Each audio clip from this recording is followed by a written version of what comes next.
power of governance. The church is the continuation of Christ.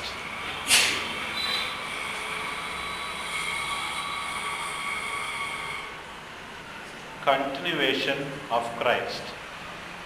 It is essentially bound to Christ.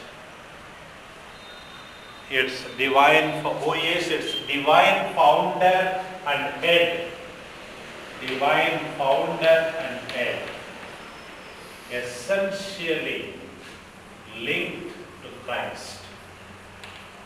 Or bound to Christ, who is its divine founder and head. It is the extension of the presence of Christ in time and space. Time and space.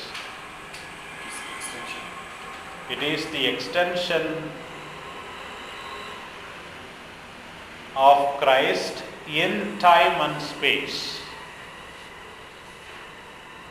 and continues his mission of salvation in the world. In a certain sense, the church is the continuous incarnation of Christ. Continuous incarnation of Christ. Therefore, the functions and powers of the church are not different from those of Christ himself. The functions and powers of the church are not different from those of Christ himself. You know, in his long address to the apostles before his departure, the Lord said that he is the truth. I am the truth. I am the life. I am the way.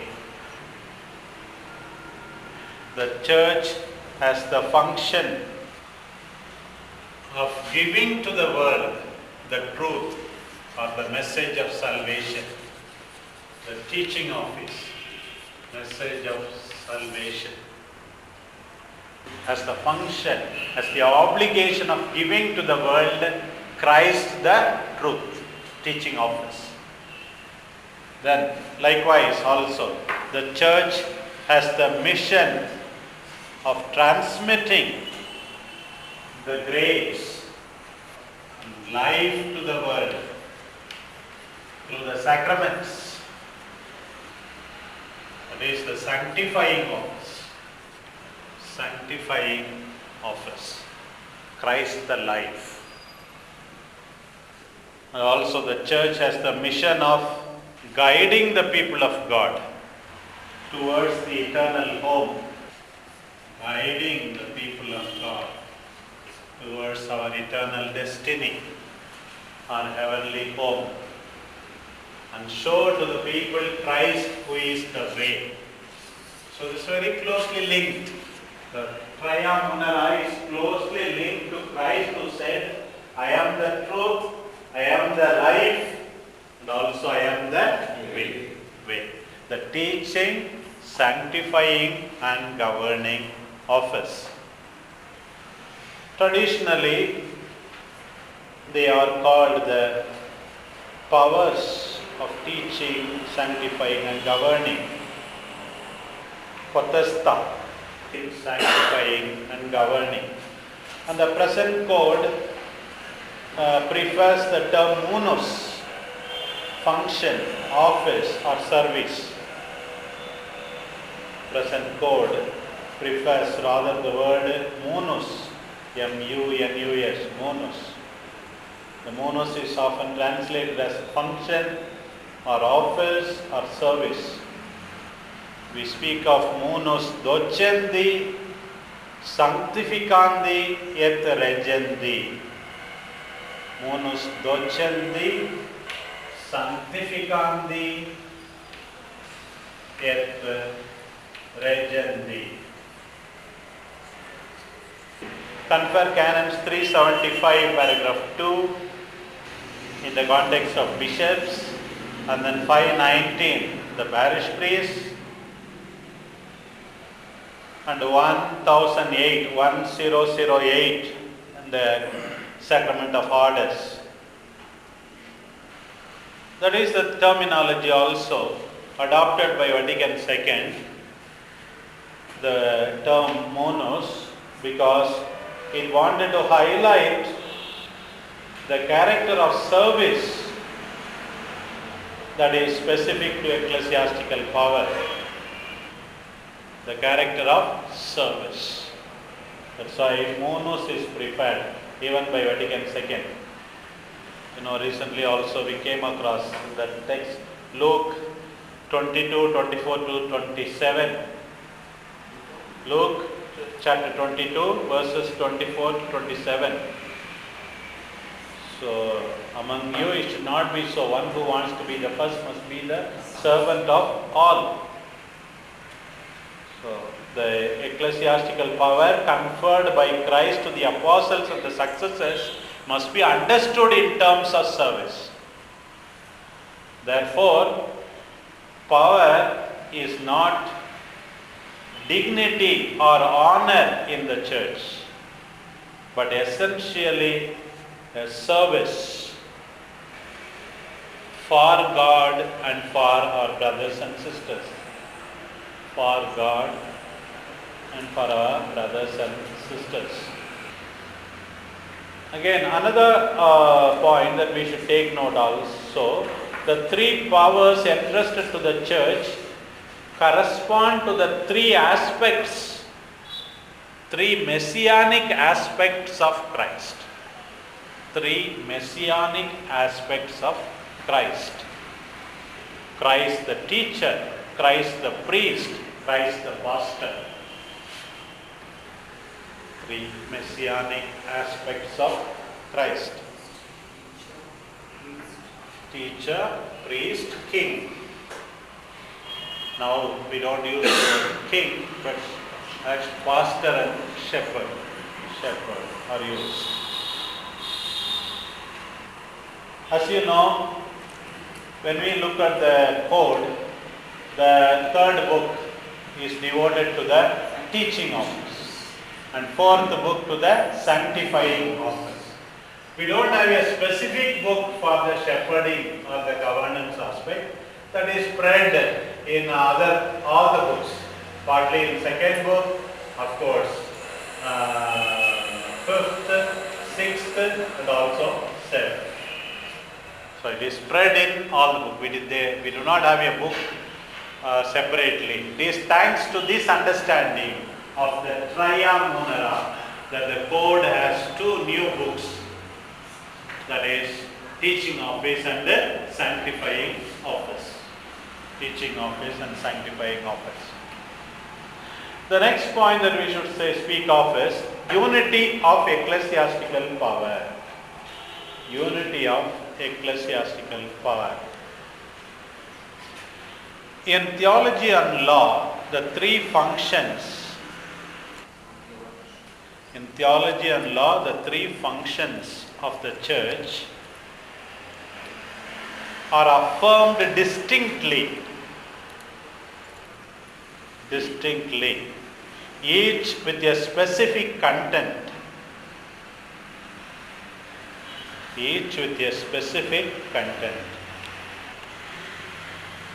but they are intimately connected among themselves,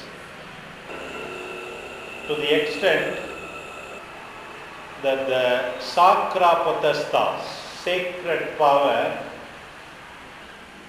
is one power, a single power of Christ. Though we speak of three powers or functions, docenti, sanctificandi, they are very closely related, and the so-called sacra potestas as the only source. The source is Christ. Sacra potestas is one and the same. Just as Christ is the Christ in his humanity is the great sacrament of God. and the church in its part, or on her part, is the great sacrament of Christ. Great sacrament of Christ. That is universal sacrament of salvation. Okay. The tria munera of the church, the threefold functions, the tria munera of the church, do not belong exclusively to the sacred ministers. Exclusively to the sacred ministers, but to all Christians by virtue of their baptism. In fact, and 204 says, by baptism there is a double incorporation. Incorporation into Christ, incorporation into church. Incorporation into church. So all participate in the tria munera, 204. That's important. All baptized participate. Obviously, the participation may be in different degrees because the church is a hierarchical communion. The church is a hierarchical communion. You know the common priesthood of all Christ faithful. Common priesthood of all Christ faithful. It differs essentially and not merely in grade from ministerial priesthood or hierarchical priesthood conferred in the sacrament of ordination. Ministerial priesthood or hierarchical. Yes, same.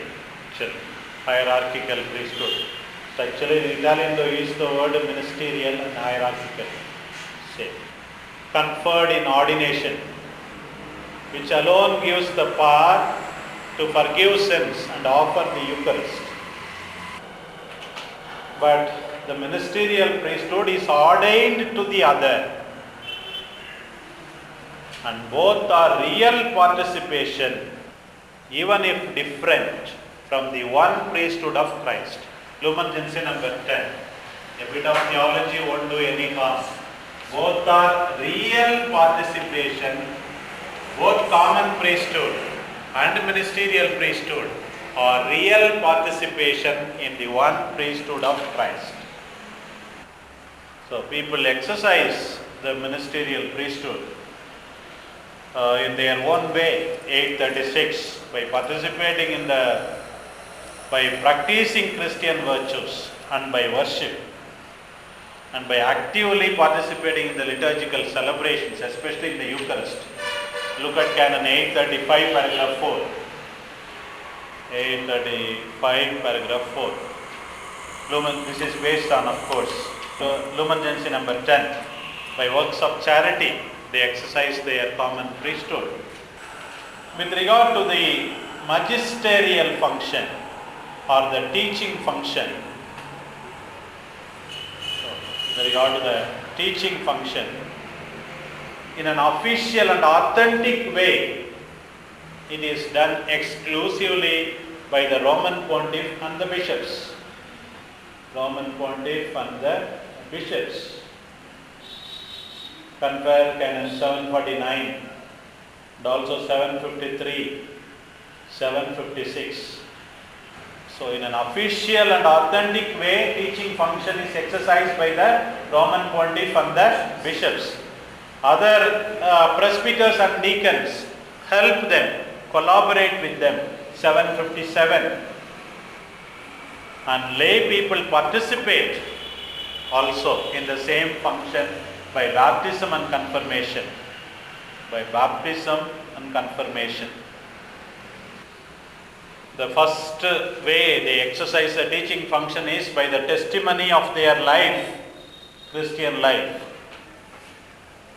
and also by preaching the word in accordance with the law. They can collaborate with the sacred ministers. Compare 759 and 756 to 759 also. Lay people also can collaborate. Coming to the function of governance, by law it belongs to the clerics. The canon will say they are habiless for the power of governance. Habiless. Those who are in sacred orders are capable of the power of governance. Habiless for the power of governance. However, the Vatican II, habiless is capable of the power of governance. However, in accordance with the spirit of Vatican II, spirit of openness of Vatican II, the lay people can cooperate in the exercise of the power of governance. 129 paragraph 2. That's what we see. Now I take time to give the theological basis of it because this is important before going into the canon. That's why we spend it. Lay people can cooperate. 129 paragraph 2. But of course they can't exercise if the power of orders are required for a particular office. It is reserved only to the clerics or to the priests also. So if power of orders is required, otherwise lay people can cooperate. The code here does not give any definition of the power of governance. Though the title is the power of governance, what exactly is the power of governance? It doesn't say. Power of governance it does not say. But keeping in mind essential contents, we can define in our own way. It is the public power. Power of governance is the public power conferred by Christ on the church for governing and organizing the people of God pastorally, for governing and organizing the people of God pastorally, for pursuing its proper purposes,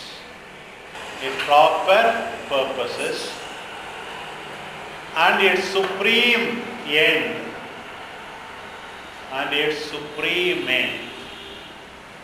which is eternal life.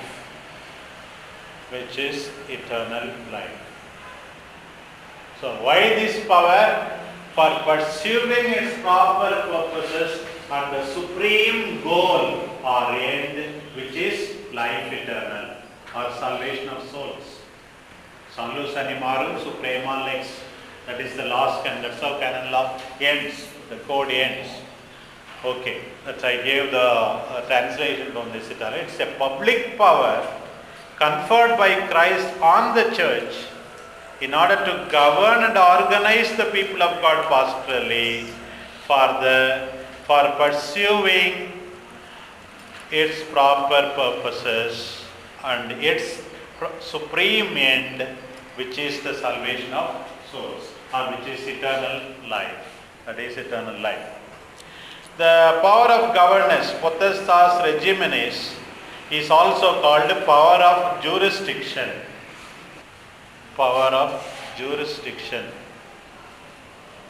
Canon 196 also spoke about the old code.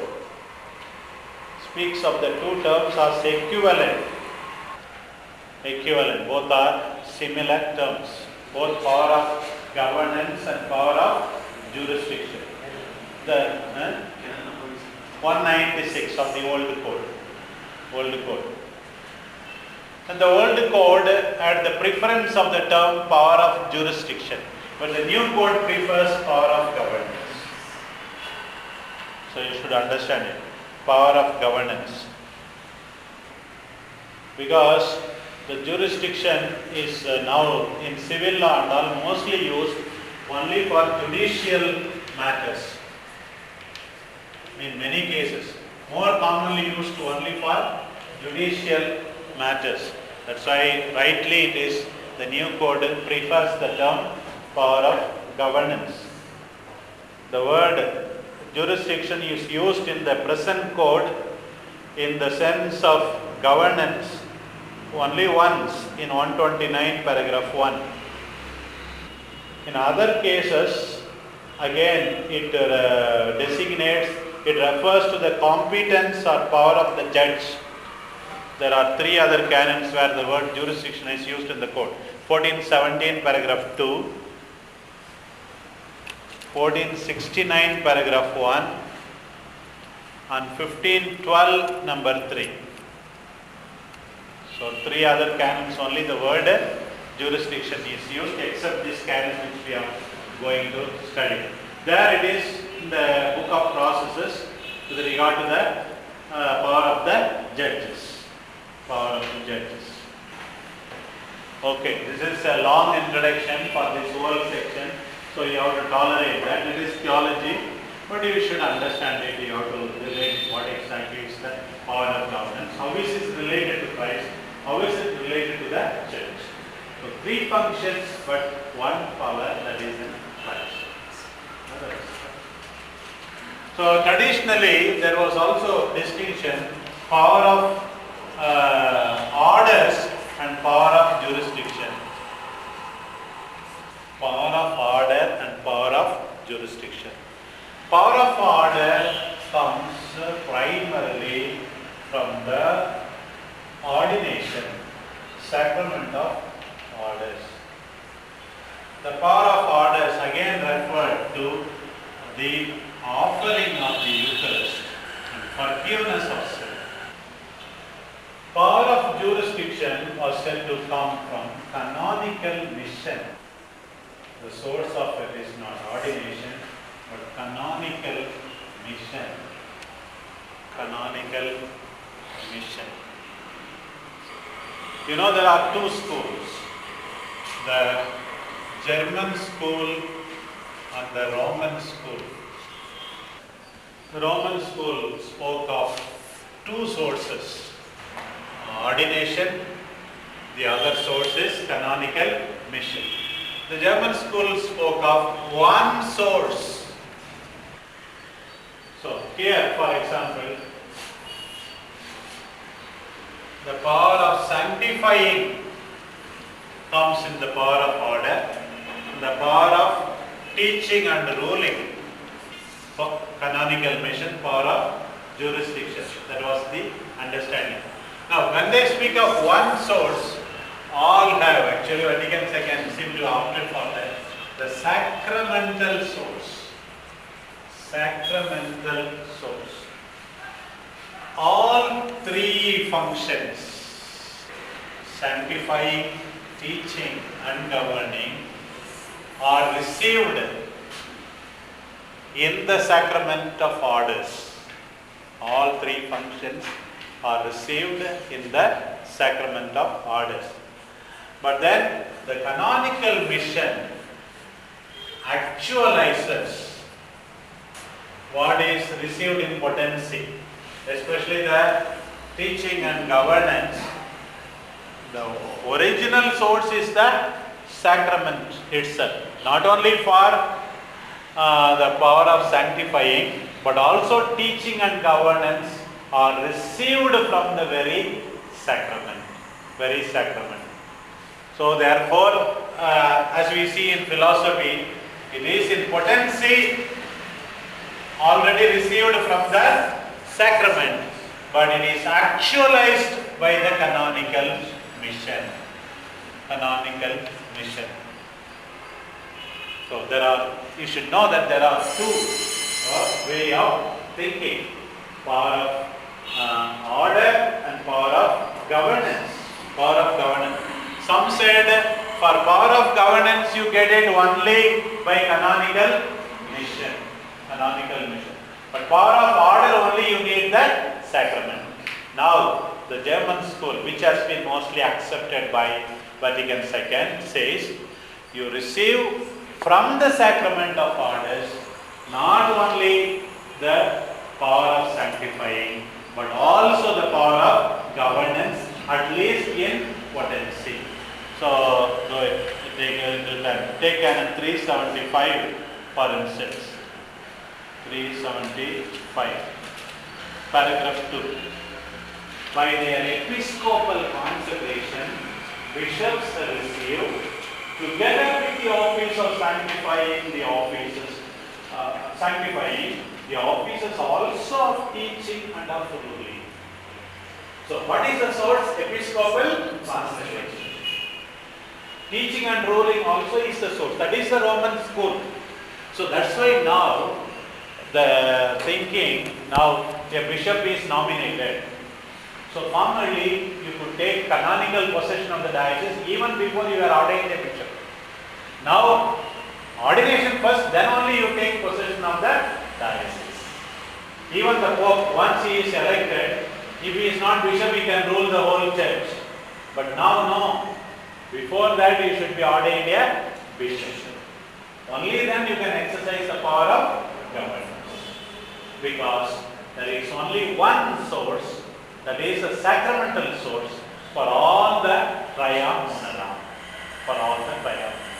It's a very difficult thing, but you need to understand that traditionally how they were bifurcating these two. Power of order is one thing, power of jurisdiction another. Power of jurisdiction by the command of the authority, power of order by them. So, with this introduction, then we will go straight away into the canon next class.